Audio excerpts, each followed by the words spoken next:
Now let's actually work at processing our text. So I'm using Spark NLP for this. Of course, I've worked with that project since its beginning. I've recently released a book on it. That's the one that and just to remind everyone, if you wanted to just make sure you say like hello or to put your name somehow in the chat log here, and we'll do a drawing to send someone a free copy of this. So it's an NLP library built on top of Spark MLlib. Now it has, this library comes with many pre-built pipelines and pre-built models. I end up constructing my own pipeline, and I'll go into a little bit about why, because I had some very specific needs that I had for this. So our pipeline starts with sentence tokenization because you need to do that, especially if you're doing any sort of phrase matching, which we'll be getting into. So then I have two different tokenizers I'm using. If you look here in this flow chart, we have a more complex pipeline and a simple pipeline.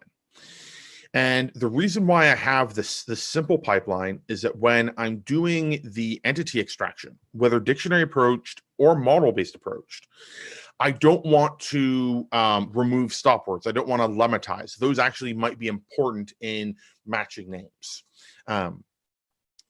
And on the other hand, when I'm doing topic modeling, I do want to remove those things because it doesn't matter if the occurs a lot in a particular topic.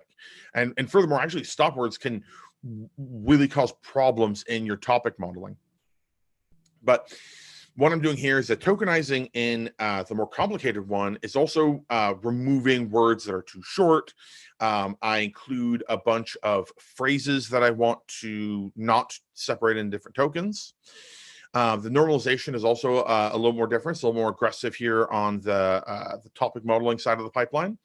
And I'm removing stop words, and I'm also lemmatizing. In case any of you aren't familiar, that's reducing words to their dictionary form. So for example, if you look up, cats in the dictionary, it'll direct you to cat. And if you look up stages in the dictionary, it'll direct you to stage.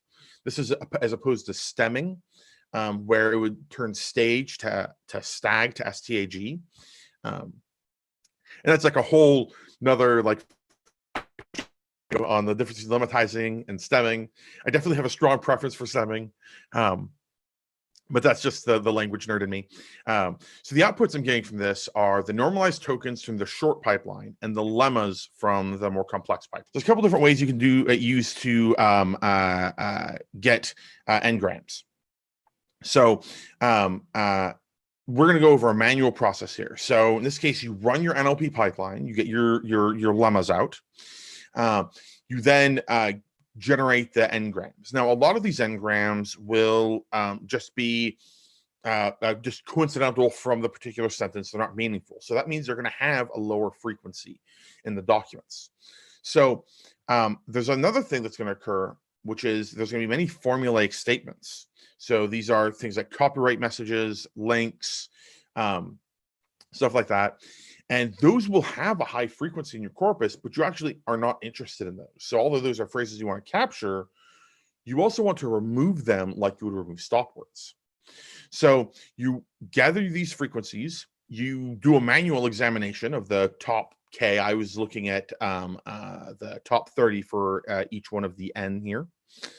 And then I go and add those into the tokenizer parameters. In Spark NLP, you can actually set exception phrases that are not going to be tokenized.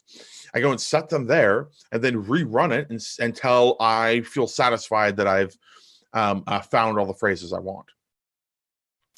And you can just repeat on that cycle. You can do this automatically as well, but that's going to be some danger because you're going to need to find the right cutoff.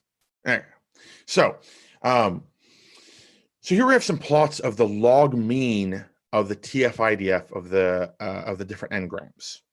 So here we see with unigrams, we see this rather gradual drop off in the log mean. And in bigrams, it gets a little steeper, trigrams steeper still, 4 grams, very steep. course, if this wasn't a log, it wasn't a log mean, they would all sort of look the same, as these are very strongly power law distributed um, words and grams. So that means that when you're finding 4 grams, you'll probably find fewer here than in trigrams and fewer trigrams than bigrams. But you do want to make sure you look at the 4 grams first, because sometimes you'll find frequent bigrams that are actually just parts of a trigram. So now we've found our n-grams, we've generated our normalized tokens and our lemmas that we're going to be using.